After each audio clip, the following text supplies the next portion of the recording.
Lucio. Sí.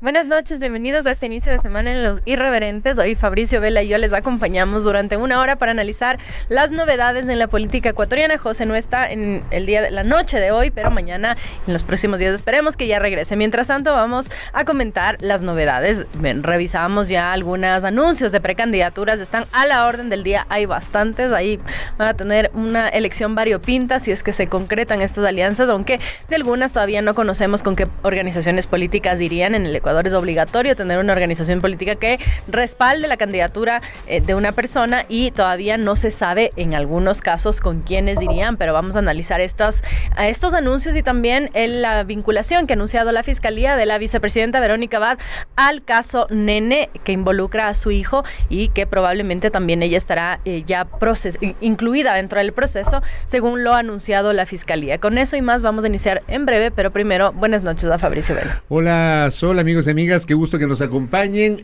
Yo le decía a la Sol y a Vale y a Freddy, el equipo operativo, antes de empezar el programa, temprano teníamos un montón de material. Les había mandado un montón de material. Lo de Leonidas Sisa, lo de Víctor Arauz ayer, que también lo vamos a comentar, lo de Andrea González Nader, que está anunciando la precandidatura a la presidencia de la República, lo de los socialcristianos, que finalmente no anunciaron aún a su compañero, a su binomio, quienes serán presidente, candidato presidencial y vicepresidencial, pese a lo que se había anunciado para este fin de semana, lo han decidido postergar para agosto. Digamos que el fin de semana nos dejó algunas cosas. Y resulta que el día de hoy, evidentemente, la atención está centrada en esto que provoca, al menos yo lo veo así, Sol, una inevitable discusión que ya la tuvimos antes en el Ecuador. Otra vez, los tiempos judiciales se los quiere adaptar a los tiempos de la política electoral. Esas coincidencias sorpresivas.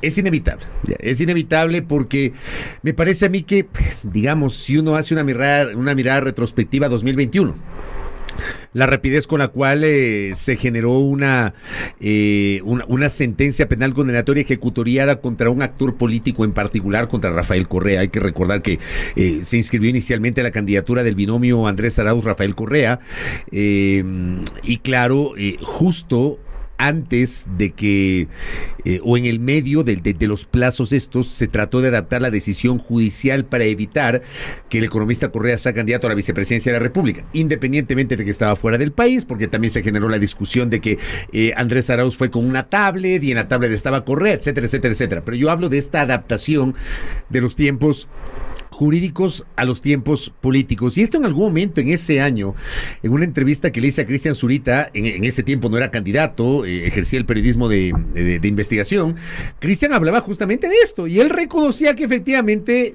los tiempos políticos había que adaptarlos a los tiempos judiciales. O sea, es lo que está pasando. Porque está claro que hoy, me parece a mí, no creo que sea una infeliz coincidencia, Sol. O sea, dicen que en la política no hay coincidencias.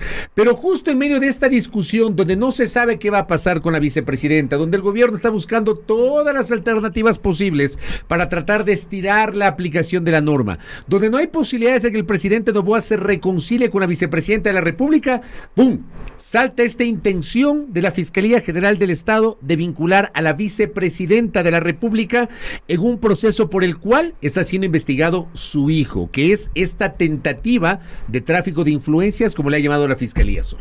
Sí, la Fiscalía anunció esta mañana a través de su cuenta de Twitter que con base a los elementos que encontraron durante la instrucción fiscal va a trasladar esta causa a la Corte Nacional, porque recordemos que la vicepresidenta tiene fuero. Escuchemos lo que dice pedacito de lo que dice Carlos Leonardo Alarcón, que es el agente fiscal que ha hecho el anuncio. Ya no ha sido la fiscal Salazar, sino el fiscal Alarcón. Escuchemos un pedacito de lo que dice. Se han practicado varias diligencias, entre las que se incluyen la ampliación de la versión del denunciante y documentación relacionada a su contratación por disposición directa de la señora vicepresidenta de la República, así como información telefónica a través de las cuales se determinó la presunta participación de la señora Verónica A. en esta causa. Dado que la segunda mandataria está sujeta a fuero de Corte Nacional, conforme a lo dispuesto en el artículo 184, numeral 3 de la Constitución de la República del Ecuador y el artículo 192 del Código Orgánico de la Función Judicial, en mi calidad de agente fiscal procederé a inhibirme de seguir en conocimiento del expediente y a desplazarlo a la unidad de fuero de Corte Nacional de la Fiscalía General del Estado a fin de que continúe con el debido proceso. Bueno, presunta oferta de realizar tráfico de influencias, dice, y por lo tanto pasa a la Corte Nacional de Justicia, que comentábamos con Fabricio hace un momento.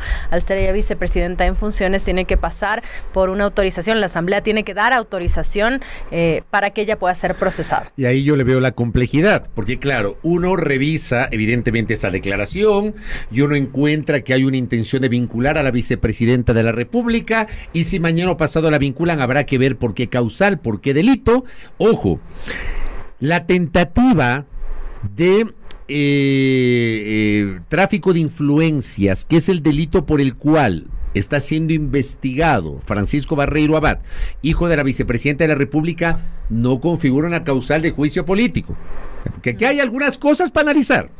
Tiene el juicio penal por un tema, el juicio político por otro tema. ¿Qué podría, por ejemplo, configurar el juicio penal? Vamos a imaginarnos que la Asamblea autoriza, que ya voy a explicar lo que dice la norma, pero vamos a imaginarnos que la Asamblea autoriza. Y vamos a imaginarnos que dicta orden de prisión preventiva contra la vicepresidenta. Me estoy yendo a un caso hipotético.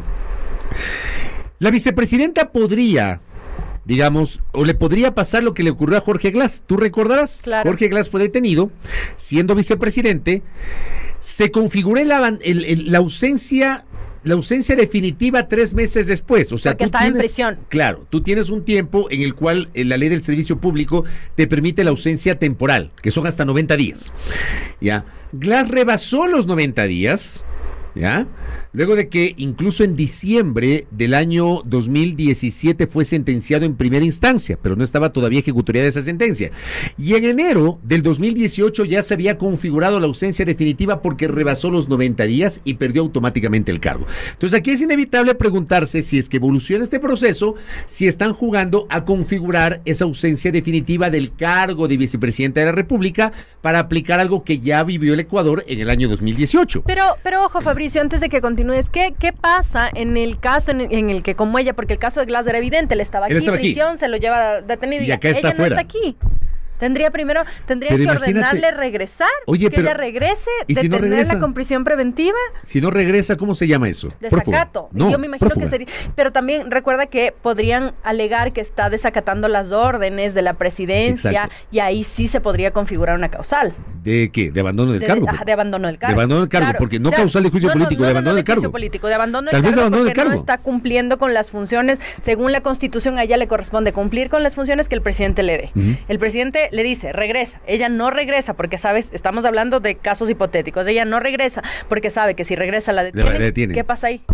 Ahí me parece que tendría que pronunciarse la Corte Constitucional, claro, porque la Constitución no dice qué pasa si es que quien ejerce la vicepresidencia de la República no cumple con las funciones asignadas por el presidente de la República. De lo que yo entiendo, no es así. Claro, el sentido común te dice que si no cumple las funciones se llama desacato. Pero, claro, habrá juristas que digan en derecho público solamente se puede hacer lo que está escrito, y será seguramente la necesidad de que la Corte Constitucional se pronuncie. Pero ubiquémonos en este escenario en el presente. La Fiscalía pide la vinculación de la vicepresidenta de la República y por eso sale de una instancia inferior y tiene que ir al ámbito de la Corte Nacional de Justicia, porque tiene fuero de Corte Nacional la vicepresidenta de la República. ¿Qué dice el artículo 120 de la Constitución sobre las atribuciones de la Asamblea Nacional? Artículo 120, numeral 10. ¿Ya? Deberes y atribuciones de la Asamblea, numeral 10. Autorizar con la votación de las 2/3 partes de sus integrantes el enjuiciamiento penal del presidente o la vicepresidenta de la República cuando la autoridad competente lo solicite fundadamente. O sea, no basta con ese anuncio de la Fiscalía, que es un primer paso, va a ir a la Corte Nacional de Justicia, y para que el juez continúe prosiga, vincule a la vicepresidenta, tendrá que pedirle autorización a la Asamblea Nacional y ahí vamos al ámbito político, María Sol Borja. Hoy, a ver, si uno analiza el comportamiento de las fuerzas políticas, yo no encuentro por ningún lado esos 92 votos. No veo por ningún lado. O sea, estoy convencido de los 34 del gobierno. De eso no tengo duda. Como estoy convencido de que los 48 del correísmo no se van a sumar. O sea, los 34 del gobierno seguramente van a avalar porque se autorice el enjuiciamiento penal de Verónica Abad, y los 48 de Revolución Ciudadana estoy convencido que no se van a sumar a aquello. En el medio que tienes los socialcristianos y tienes Construye, que me parece que esos votos son los claves para dar paso o no al enjuiciamiento penal. Si me preguntan hoy, yo no veo ambiente posible, pero eso es política. Esto puede cambiar de aquí a la siguiente semana o al siguiente mes.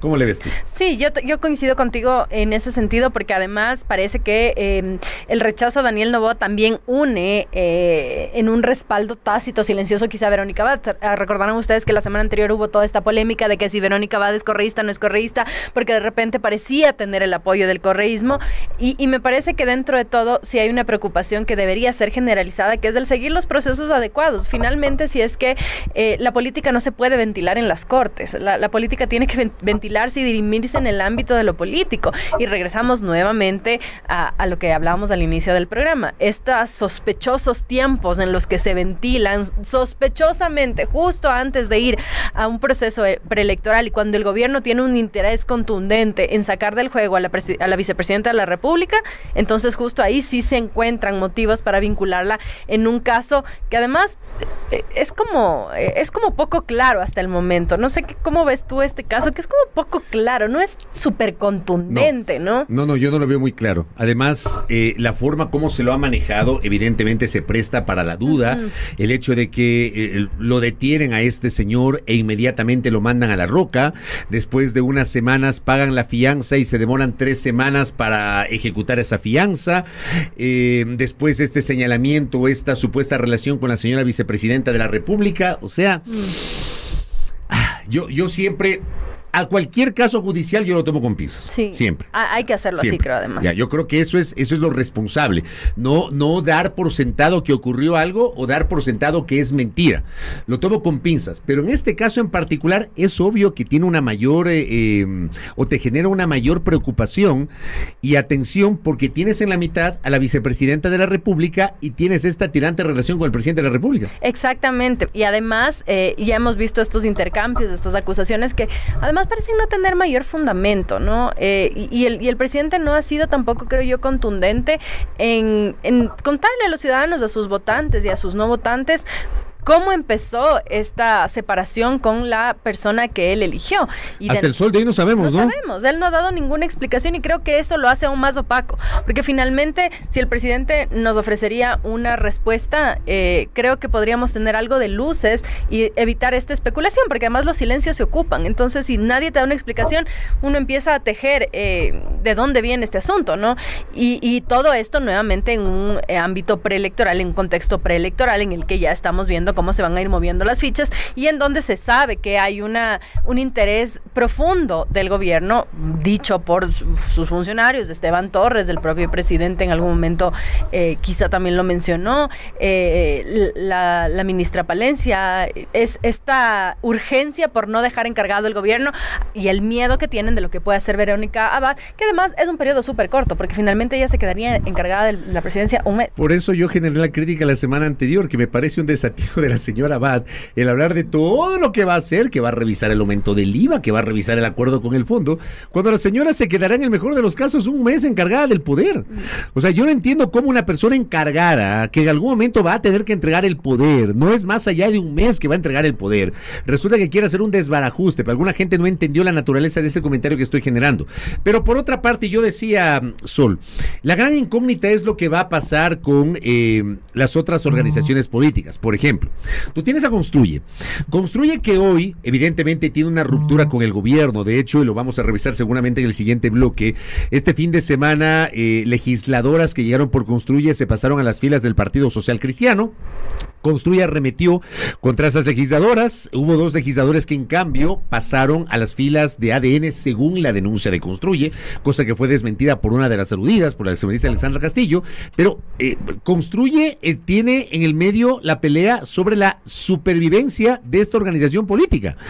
Y sobre eso han establecido una responsabilidad directa sobre el gobierno.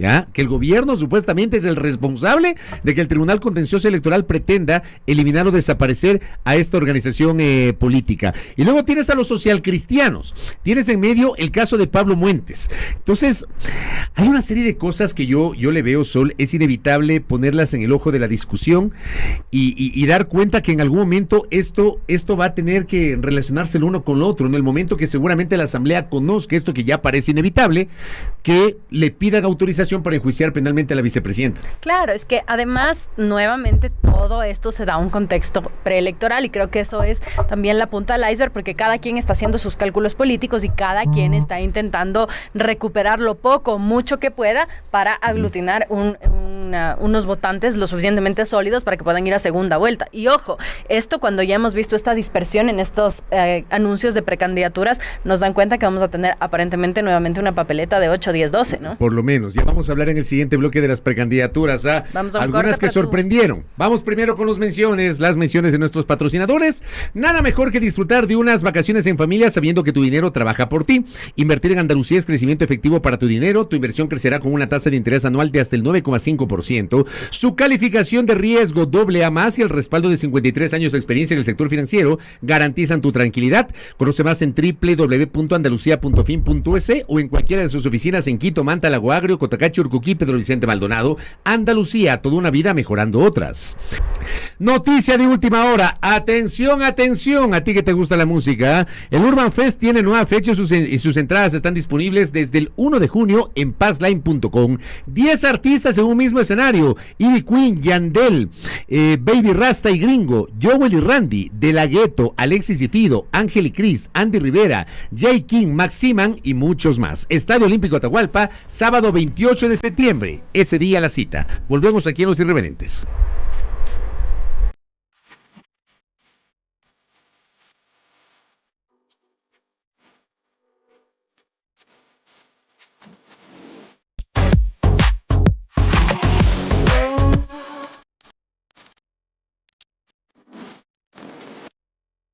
Bueno, regresamos después de este primer corte con lo ya anunciado, que es estos primeros precandidaturas que se han ido anunciando, valga la redundancia, desde el fin de semana que acaba de pasar. Una de las primeras fue Andrea González, quien, ustedes recordarán, corrió en binomio con Fernando Villavicencio en las elecciones pasadas, de ir a la candidata a vicepresidenta, y ahora anunció al fin de semana anterior, mientras grabamos este programa, también vemos que está haciendo declaraciones de prensa. Ella anunció la semana anterior que iba a participar, iba a correr en las elecciones nuevamente, y ahí aparecía su organización, que es de forma, pero no está jurídicamente viable, que se llama Valiente. Ella, recordarán, como muchos otros, se apartó de la organización política, que básicamente la organización política que permitió a Fernando Villavicencio postularse a las elecciones fue Construye, ex Ruptura de los 25, cuyos miembros fundadores, entre otros, son María Paula Romo, Norman Ray, entre otros. Pero esta era la organización de forma, la que sí estaba jurídicamente representada ante el Consejo Nacional Electoral y que hoy está en riesgo de desaparecer. Lo hemos analizado aquí, hemos escuchado las alertas que en su momento hizo María Paula Romo con respecto a las sospechas de que había un interés por parte del gobierno de Daniel Noboa de eliminar esta organización por una supuesta tardanza en entregar una rendición de cuentas. Leíamos en su momento el análisis que hacía Lupa Media y decía que nos explicaba y explicábamos aquí también por qué no se podía eliminar la organización por eso, y están allí las alertas pendientes. Ahora, ya Andrea González Nader no iría con esa organización, que además estuvo con esta organización también de facto, que era Gente Buena, que se dispersaron una vez que llegaron a ocupar las curules y pues varios, incluso personajes que llegaron como legisladores por esta alianza, hoy se van a ir con el Partido Social Cristiano. Ese es el desgrane tan conocido en cada periodo electoral después de las elecciones, sobre todo como en un caso como este, el líder principal, que era Fernando Villavicencio, pues fue brutalmente asesinado, y en la organización política, que de por sí no tenía la solidez que podríamos esperar de una organización, pues se terminó desgranando. El primer anuncio entonces lo hizo Andrea González Nader, y ahora parece que va a ir con el expresidente Lucio Gutiérrez, porque mientras grabamos este programa están justamente... Están anunciando. Sí, están anunciando. Va a ir. ¿Ya? A ver, yo no pierdo la capacidad de asombro, vean, no pierdo la capacidad de asombro. Pero claro, y otra vez volvemos a la discusión sobre la consistencia político-ideológica de quienes hacen política en este país. Yo me he quedado sorprendido, por ejemplo, sobre esta declaración. Yo no sé, vale, si tenemos a la mano la declaración de Víctor Arauz. Ya la vamos a escuchar, porque creo que es interesante. Víctor Arauz, el ex jefe de la Policía Nacional, que digamos perdió su rango y dejó la fuerza pública por decisión del presidente de la República, Guillermo Lasso, en su momento, y que supuestamente estaba siendo investigado, etcétera, etcétera, etcétera, ha anunciado su candidatura a la presidencia. No ha dicho por qué partido, ha dicho que es hora de dejar de lado las peleas por las ideologías, que este es un tema que va más allá por la parte ideológica, pero no dice el partido, no presenta su plan de gobierno, etcétera. En el caso de Andrea González, la conocimos a nivel nacional porque fue compañera de fórmula de Fernando Villavicencio. Yo no me imagino a Fernando Villavicencio con la Sociedad Patriótica. O sea, no sé si me explico el punto al que quiero llegar. O sea, pero tampoco me hubiera imaginado a Fernando Villavicencio como María Paula Romo, no, a quien tampoco. Por eso te digo, tampoco. Yo no deja de sorprenderme, digamos, estas alianzas políticas, y aquí volvemos otra vez a la distorsión del sistema. Porque para ser candidato tienes que tener una organización política. Si no tienes una organización política, no puedes ser candidato. Y el tema es que, yo creo que lo discutible acá es que tienes gente que comulga supuestamente con una visión y de pronto resulta que están apadrinados por una organización política que en teoría tiene una visión totalmente contrapuesta. ¿Tú qué piensas del tema de Andrea González? Es que yo creo que ahí es nuevamente donde regresamos a esta discusión de que no hay organización política, no hay proyecto político, no hay proyecto político. El proyecto es personal para llegar a la presidencia, a la vicepresidencia, a los ministerios, y decir en su currículum, yo fui ex vicepresidenta, porque honestamente no sé, como a veces el tamaño del ego de los políticos es gigantesco, inimaginablemente gigantesco.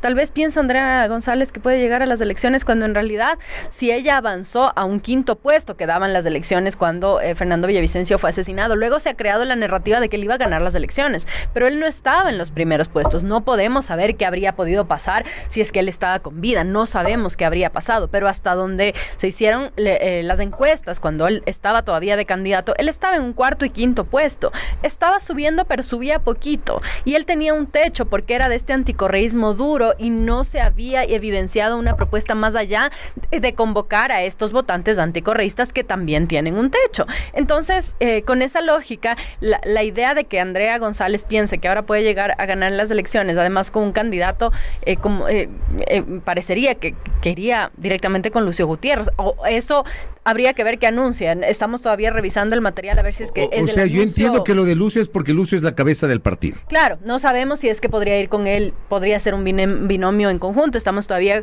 como decíamos, mientras grabamos este programa, estamos revisando la información que se va generando, y ya les podremos informar a continuación y podremos comentar a continuación, pero sí hace ruido, ¿no? Las posiciones políticas, pero en este país, como finalmente necesitas un vehículo, ya muchos candidatos en su momento aceptaron que van con el candidato. Aquí nos volvió a decir, a mí me dijo una vez, aquí nos volvió a decir Pedro José Freile, que irá con el que le toque ir, y que es lo de menos. Es que es un problema, es para llegar. Volvemos al problema del sistema, ¿ya? Escuchemos un extracto de lo que dijo Andrea González en la presentación el día de hoy en un hotel del norte de Quito. Pero nos hemos unido para desterrar la corrupción y recuperar la paz, para reconstruir ese tejido social, para luchar contra la corrupción en territorio y de cuello blanco, sin absolutamente nada que temer. Al establecimiento, a lo establecido, no le gusta esta candidatura. Los pone nerviosos pensar que podemos reemplazarlos en sus puestos, porque no solamente juegan con jugadores titulares, también juegan con suplentes. Se cambiarán de color y se cambiarán de camiseta. Así como quieren cambiar los engranajes de un sistema que seguirá funcionando mientras los líderes de esos sistemas corruptos tengan en sus manos el poder de corromper y de subir a control remoto y desde lejos la violencia en las calles de nuestro país. Bueno, esa es parte de la intervención de Andrea González hoy en este anuncio que irá con el respaldo del Partido Sociedad Patriótica, cuyo líder es el ex presidente Lucio Gutiérrez y que estaba sentado junto a ella en la mesa. Ese no es el único anuncio, también, como bien decía Fabricio hace un momento, está el general Arauz, que en su momento hubo esta pugna, lo tuvimos aquí en algún momento, le retiraron la visa, había estas sombras sobre él del narcogeneral, él decía que eso fue una forma de difamarlo y que al final nunca se probó que él estuviera vinculado. Él denunciaba que hubo irregularidades en los nombramientos de generales cuando le correspondía a él y a otros generales, según lo que él dijo, ascender, y que fue Tania Varela quien ejerció el poder de forma incorrecta, y hubo incluso una denuncia por parte de Arauz por cómo se dio ese supuesto concurso en el que él debía ascender y que finalmente lo dejó fuera de la Policía Nacional. Esto fue lo que ha dicho ya Víctor Arauz en su primer anuncio de una posible precandidatura a la presidencia de la República. Somos actualmente el país más violento y con más homicidios de toda América. Al toro por los cuernos. He decidido anunciar al país mi precandidatura a la presidencia de la República para el 2025, con un firme propósito: eliminar de la faz de la tierra criminales, asesinos y violadores que tanto daño le hacen a los ecuatorianos. Sí se puede recuperar la calma y la tranquilidad para nuestras familias. Solo hay un camino. Estos miserables tienen que estar en las cárceles o en los cementerios. Que Dios los perdone. Nos encargaremos de ponerlos delante de Él. Tus hijos no merecen el Ecuador que les están dejando. Es hora de poner punto final a las peleas por ideologías absurdas. Ya estamos hartos de las mismas discusiones de siempre. Esto no se trata de izquierda o derecha, de capitalismo o socialismo. Se trata de bondad, de actuar con sentido común y generar bienestar para todos los ecuatorianos, pero sobre todo de extender la mano a las personas más necesitadas. Unidos, sin odio, vamos a construir un país mejor, donde nuestros hijos puedan crecer en paz y salir adelante. Muchas gracias, éxitos para todos y un fuerte abrazo. Bueno, eliminar de la faz de la tierra a los delincuentes, dice el general Víctor Arauz. ¿Cómo eliminas de la faz de la tierra a los criminales? Dijo que tiene que estar en la cárcel o en el cementerio. Creo que está bastante claro cuál es su propuesta, ¿no? O sea, pretende, y otra vez, ¿no? Para algunos, el ídolo de lo que hay que hacer en el Ecuador es Bukele. O sea, pretende la buquelización. O sea, ¿lo que está planteando es eso? No sé, porque ya está diciendo de frente o la cárcel o el cementerio. Y creo que en un contexto lastimosamente de tanta violencia como el que vive el país, esta mañana veíamos imágenes, ya están en redes sociales incluso, imágenes de cómo ingresaron 2 personas armadas al Hospital Pablo Arturo Suárez en Quito para un rescate del jefe de una banda de crimen organizado que estaba en ese hospital.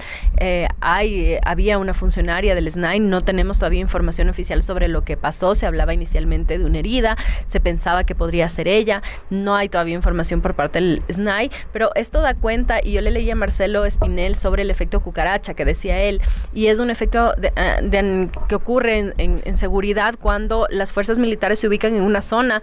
La violencia no es que se elimina, simplemente se mueve a una zona de menor control, a otra zona de menor control, y él decía, Marcelo Espinel decía, ahora vamos a ver las balaceras en los hospitales de Quito, porque ya el control o en Manta o en Guayaquil está más fuerte y lo único que hace es desplazarse. Entonces eso implicaría que tendríamos que tener un equipo de Fuerzas Armadas y de policía en cada hospital de Quito, en cada medio de comunicación para evitar lo que pasó TC, en cada barrio periférico para evitar las muertes violentas que seguimos viendo, sobre todo en la periferia de Guayaquil y otras ciudades que tienen mucha ausencia de Estado. Entonces, bajo esa lógica, proponer una mirada securitista creo que es ofrecer una receta que no ha funcionado en otros países y que evidentemente no está funcionando aquí, porque al final la narrativa del gobierno es una narrativa que nos trata de contar que ya no hay tanta violencia, pero estamos viendo una balacera en un hospital en Quito, en el Pablo Arturo Suárez. ¿Cuándo en tu vida te imaginaste una balacera en el Pablo Arturo Suárez? Oye, porque hasta en los conflictos, hasta en las guerras, los hospitales hay códigos, ¿no? Hay códigos. Ahora también difundían las imágenes de un par de delincuentes que se meten a un condominio en el sector de Bellavista, un sector que generalmente es relativamente seguro en Quito. Entonces, nuevamente, esa violencia se mueve, solamente se moviliza a los sectores en donde hay menos control.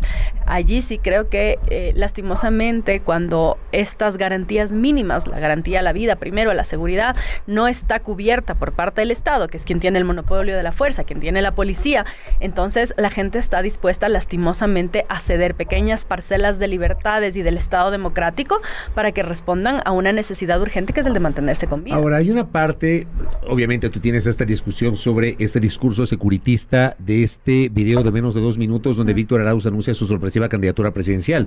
Pero hay la otra parte, y otra vez, ya aquí yo creo que hablo por mis dos compañeros, por el José que no está y también por la Sol, porque nosotros el año pasado ya comentamos en este espacio y tuvimos entrevistas en este espacio con candidatos, con precandidatos, y otra vez se vuelve a hablar sobre el componente ideológico. ¿Es en serio cuando se dice que no importan las ideologías? Porque aquí lo hemos explicado. Usted puede no comulgar abiertamente con alguna corriente político-ideológica, pero al final tiene una forma de pensar. Aunque no lo sepa. Aunque no lo sepa. Y su forma de pensar es ideológica. ¿Ya? Si usted, por ejemplo, cree en el papel del Estado, tiene una ideología. Si cree en el papel del sector privado, es una ideología. Si usted cree que no debe haber hospitales públicos sino solo privados, es una ideología. Si usted cree que se tiene que pavimentar las calles o no, es una ideología. Si usted cree en los subsidios, es una ideología. Si usted quiere combatir la delincuencia de una u otra manera, todo eso va de la mano con la ideología. Y una de las cosas, me parece una de las grandes mentiras cuando los candidatos o precandidatos no le dicen de frente al país en qué piensan, en qué creen, a dónde apuestan. Y esta ridiculez de decir, se toma una cosita buena de la derecha y una cosa buena de la izquierda y quieren crear un Frankenstein. A mí me parece tan cuestionable este discurso de no decirle al país en qué creen, hacia dónde apuntan, por encima de la parte ideológico-política, Sol. Claro, es que lo sepas o no lo sepas, hay una ideología en las decisiones, y si no te avisa, para mí es una bandera roja. Si tu candidato no te avisa cuál es su ideología, de todas maneras te vas a enterar una vez que estés sentado en el sillón de Carondelet. Pero con esto vamos a ir a una pausa, tú tienes unas menciones antes. Claro que sí, como siempre, menciones de nuestros patrocinadores. ¿Estás listo para desafiar tus límites y alcanzar tus metas? Bueno, la Universidad Técnica de Cotopaxi te espera. Únete a la familia UTESINA y sé parte de una institución que impulsa la innovación, investigación y vinculación. Desafía tus límites, transforma tu vida y únete a la UTC. Para más información visita nuestra página web www.utc.edu.es. Forma parte de la mejor cooperativa de ahorro y crédito del centro del país, Riobamba Limitada, que te ayuda a impulsar tu negocio, incrementa tu capital de trabajo. Todo lo que soñaste lo puedes hacer realidad junto a tu cooperativa Riobamba Limitada. Solicita ya tu crédito de forma oportuna y rápida con la mejor tasa de interés y plazos preferenciales. Estamos ubicados en Chimborazo, Pichincha y Azuay. Utiliza nuestros canales digitales, app Río Móvil, tarjeta de débito Visa Lo Nuestro o nuestro canal de atención con un mensaje de texto al número de WhatsApp 096-081-6465 y nuestros asesores responderán a todos tus requerimientos. Por el mes del padre, este domingo ya será el Día del Padre, ¿eh? Iniciamos con descuentos de calzado de caballero del 15% por compras en efectivo y 10% con compras en tarjeta. Además, los días 15 y 16 estaremos con descuentos del 20% en efectivo y 15% con tarjeta. Calzado Gabos te invita a que aproveche sus ofertas y visite sus puntos de venta, páginas web y redes sociales.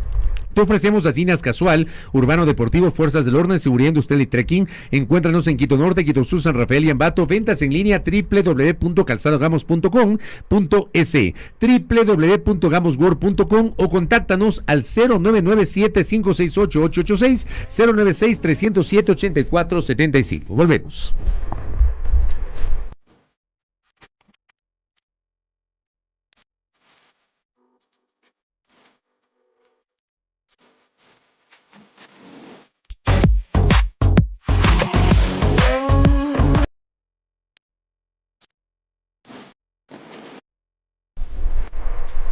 Bueno, regresamos ya a nuestro último bloque y nos quedaban pendientes algunas de los anuncios de candidaturas. Otro es el de Leonidas Issa, que también hizo este anuncio después de estos intentos de acercamiento, incluso a través de la vocería de Luisa González, diciendo que habría que buscar la posibilidad de conversar con Leonidas Issa. Pues aparentemente ellos ya dijeron de entrada que no, y Leonidas Issa anuncia su precandidatura. Escuchemos. a nuestras organizaciones de base por esta nominación como precandidato, dejándolo claro también, ¿no es cierto? Y esta precandidatura en la posibilidad de construir una unidad mucho más amplia, compañeras y compañeros. Quiero agradecer profundamente, pero para que esto se concretice, entonces traslademos el debate a todas las instancias. Compañeros de Manabí, de Santo Domingo, de Esmeraldas, compañeros de la Sierra de la Amazonía, este mensaje que hemos decidido, hemos exteriorizado en esta convención, llevemos a cada barrio.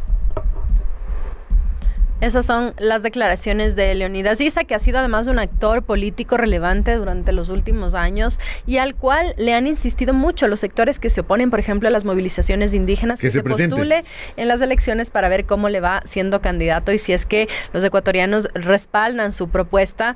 Y bueno, parece que les ha tomado la palabra. Sí, ahora, la gran interrogante va a ser en este momento, porque claro, hay este anuncio y estos anuncios deben sacramentarse a través de estos ejercicios de democracia interna, como dice la norma, ¿no? O sea, tiene que haber estas asambleas, estas convenciones. Aquí les llaman primarias cuando no existen primarias en el Ecuador. La norma permite hacer primarias, pero aquí nadie se atreve a hacer primarias, porque evidentemente tenemos cosas como las que estamos viendo. O sea, tenemos anuncios antes de los ejercicios de democracia interna. Entonces habrá seguramente la convención, la asamblea, en el caso de Pachacuti, de esta organización política, para sacramentar una precandidatura. Por el momento son precandidaturas. Ahora, habría que ver si, confirmada la precandidatura de Leonidas Issa, confirmada la precandidatura de Jorge Escala, confirmada la precandidatura de Pedro Granja, por mencionar a tres actores políticos de esa tendencia ideológica del centro hacia la izquierda, ¿habrá la posibilidad de que puedan entre los tres reunirse y sacar un solo candidato? Excluyo de esta ecuación a Revolución Ciudadana, porque está claro que, al menos en las vocerías de Revolución Ciudadana, no veo yo la posibilidad de un acercamiento en serio con Pachacutic, con Unidad Popular y con el Partido Socialista Ecuatoriano en estas circunstancias, porque claro, nosotros comentamos hace un par de semanas una declaración que hizo Leonidas Issa en el noticiero A Primera Hora, donde tuve la oportunidad de conversar con él, y él decía: saludo la invitación que hizo Luisa González en la entrevista con Lenin Artida en Ecuavisa, pero ¿de qué sirve hablar si al día siguiente el expresidente Correa aparece con sus declaraciones y dinamita cualquier acercamiento? Entonces yo veo ahí complicado, más allá de que en la política no hay imposibles, pero veo complicado. Luego, Jorge Escala, con quien también conversé hace un par de semanas, dijo: con el correísmo ni a la esquina. Habría que verse los socialistas, que en algún momento sí tuvieron una alianza con la entonces Alianza País, pueda sumarse a una corriente con Revolución Ciudadana. O sea, yo no lo dejo por sentado, pero por el momento Issa ha dado el primer paso, que es la precandidatura azul. Claro, y además ahí yo creo que nuevamente se va a hablar de esta fragmentación y probablemente tengamos una segunda vuelta similar a la que tuvimos en este periodo anterior, que de acuerdo al techo, pensando un poco en el techo y las bases del correísmo, podrían ser el candidata a la Revolución Ciudadana y Daniel Noboa. Finalmente Daniel Noboa es un mandatario en funciones y eso sí le da una ventaja, incluso con los controles adicionales que existe para garantizar o tratar de equilibrar un poco la cancha, sí le da una ventaja y ha tenido además niveles de popularidad bastante aceptables, bastante buenos para un presidente en un periodo tan corto, y podría ser esa la segunda vuelta. Ojo, que además todavía tenemos los anuncios pendientes del Partido Social Cristiano, que tuvo su convención, hubo estos primeros rumores de que podrían ser Cronfle y Diana Pasley, sin embargo no ha habido un anuncio oficial de quiénes irían en esta candidatura, y está también pendiente la situación de Construye por la organización, lo que les comentábamos hace un momento con respecto a esta denuncia que hizo de que supuestamente no entregó esta rendición de cuentas a tiempo y que eso le eliminaría del padrón, pero está pendiente la apelación de Construye más hacia el centro derecha. Fabricio. Sí, sin duda. Ahora, vamos con el tema de Construye y lo que pasó el fin de semana. Otra vez, perdiendo o no perdiendo la capacidad de asombro. El presidente nacional del Partido Social Cristiano, Alfredo Serrano, anunció la adhesión de 4 legisladoras que llegaron auspiciadas por el movimiento Construye a el actual periodo legislativo y que supuestamente ahora van a ser parte del bloque social cristiano. Esto generó un cisma el fin de semana, unas discusiones, comunicados, etcétera. Escuchemos al presidente nacional del Partido Social Cristiano. Me refiero a la asambleísta Sofía Sánchez de la SOAI aquí presente. Me refiero a la asambleísta Carla Cruz de Latinoamérica. Me refiero a la asambleísta Andrea Rivadeneira de Zamora Chinchipe. Me refiero a Gisela Molina, asambleísta por la provincia de Cotopaxi. Por ahora, por el momento. Habrán más incorporaciones en el resto del país. Aquí hay nueva gente incorporada en Sucumbíos, con Darwin Aces ahora como su nuevo director. Y aquí está Sucumbíos presente. Y volvemos a la misma discusión que en el bloque anterior generamos aquí con Sol sobre Andrea González Nader. Andrea González, de ser candidata a la vicepresidencia de Construye, hoy será candidata a la presidencia por la Sociedad Patriótica. 4 legisladoras que llegaron por Construye, ahora se pasan a las filas del Partido Social Cristiano.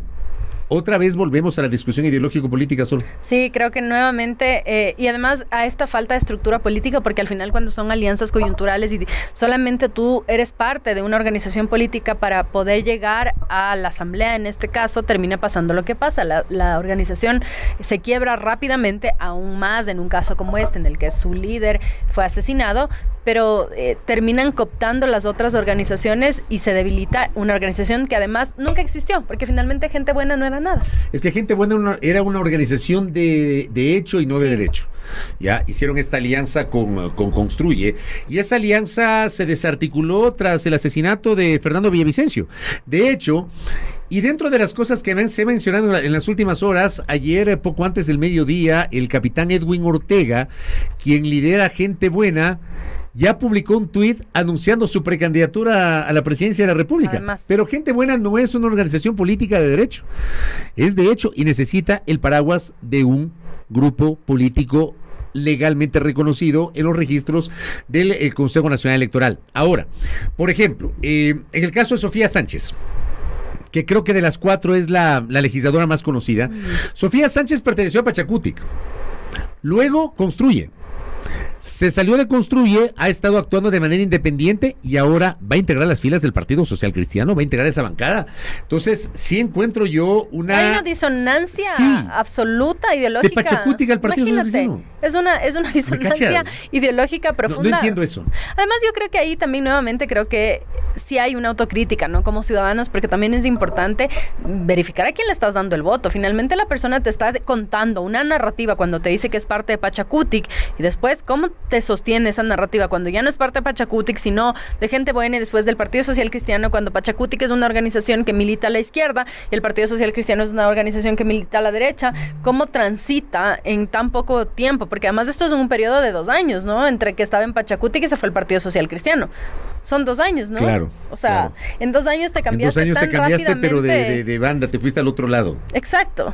Y ahí yo sí creo que sí tiene que haber una reforma al Código de la Democracia por estos temas, porque no puede ser que en 2 años milites entre las organizaciones políticas y no pase nada. Hay por ejemplo, algunas personas que reflexionan y que creen la necesidad de que se lleve adelante algún tipo de reforma legal para evitar el transfugismo.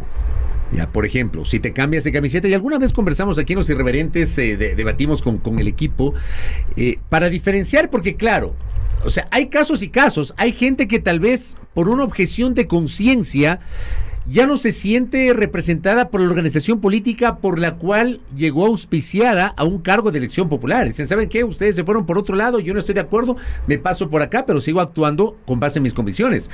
Versus otra gente que deja la organización política y resulta que se lía con el gobierno de turno. Entonces sí creo que hay que analizar esto y sí debería ser regulado. Lo otro que, por ejemplo, me planteaban en la mañana, cuando comenté ese tema en la Radio Sol, es tal vez comenzar a discutir la necesidad de afiliaciones, es decir, de que los candidatos tengan un mínimo de tiempo de afiliación o de adhesión a esa organización política, partido o movimiento. Es otro tema que también se está planteando para la discusión, más allá de que yo creo que si es que se da paso a una reforma en ese sentido, estás limitando la posibilidad de que gente que no tiene filiación política pueda acceder a un cargo de elección popular. Pero es que ¿por qué habrías de acceder si no tienes filiación política? Es que... O sea, es mi pregunta. No es que tenga una posición súper firme del un lado o del otro, pero sí me pregunto si es que nos piden experiencia. A ti te dicen, Fabricio, le voy a contratar para que, no sé, modere un debate, te van a pedir experiencia, a ver qué ha hecho usted, ha sido moderador acá, ¿por qué a los políticos no habríamos de pedirles? Claro. Y eso significa que formación política al interior de las organizaciones, porque quizá tendríamos algo más de formalidad. No es la panacea, no nos va a resolver los problemas de las organizaciones. Y ahí, políticas. por ejemplo, yo creo que hay una distorsión, porque en algún momento se preguntó a los ecuatorianos, a ver, en el año 86, el presidente Febres Cordero nos preguntó a los ecuatorianos y ecuatorianas si estábamos de acuerdo con que los independientes puedan ser candidatos sin necesidad de estar afiliados. La gente le dijo que no. Pero 8 años después, el presidente Durán Ballén hizo la misma pregunta y los ecuatorianos dijimos que sí, en ese proceso de referéndum y consulta popular del año 1994. El tema es, ¿de qué sirve que tú, independiente, puedas ser candidato si tienes que tener el paraguas de un partido político?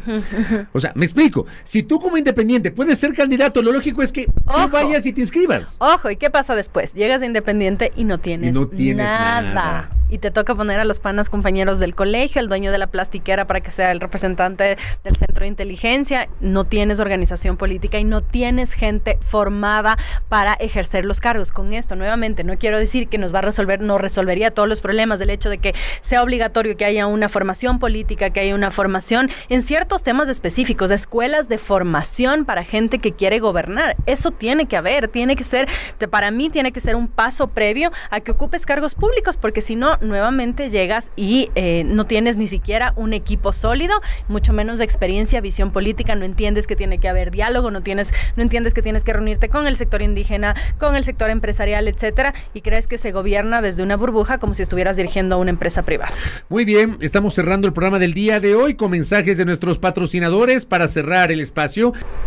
Ecuador, el 3 de agosto en la Plaza de Toros Quito se vivirá la cumbia villera en su máxima expresión, Damas Gratis, así se llama. Llega por primera vez al Ecuador comandada por Pablito Lescano. Adquiere tus entradas ahora a nivel nacional en www.ticketshow.com. Puntos físicos: Ticket Show del Recreo, Morel Jardín, Río Centro, Paseo San Francisco, Music Service del Centro Comercial Unicornio y el CCI. Por WhatsApp a Tetric Oven al 0999-813-816. Invitado especial, Cacería de Lagartos. La cumbia villera tiene nombre, Damas Gratis. FC Eventos lo hace posible. Y con eso nos vamos. Buen inicio de semana. Imagínense si así empieza la semana. ¿Cómo será el resto de la semana? Fuerza para sostener y aguantar. Chao, Sol. Hasta mañana.